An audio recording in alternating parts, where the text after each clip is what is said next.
guys, welcome to my vlog and Myla TV, Myla Wit Vlog channel and my YouTube channel. So sa mga hindi pa nakasubscribe, like and comment dito sa aking YouTube channel. Sa mga magko-comment po, comment lang po kayo below kung mayroon kayong mga katanungan and subscribe na rin sa aking YouTube channel.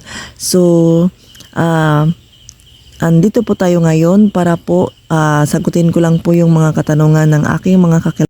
Mga guys, tara!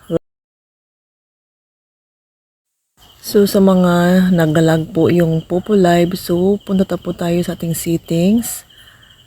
Click lang po natin yung settings natin and then hanapin natin yung apps. And then sa apps na yan, sa taas, so kailangan natin i-type yung si Popo Live. So, ayan, lalabas naman si Popo Live. So, i-click din natin yan. And then, pagkatapos i-click, so, baba tayo, storage, and clear cache. And then, back. And, force stop. Then, back din natin ulit. And then, antayin lang natin. So, punta naman tayo sa ating Play Store. So, kung kailangan dito, so i-search natin yung Popo Live. So, kailangan natin makita kung updated si Popo Live. Kung hindi naman, so i-open natin yan. Naka-update yan sa akin.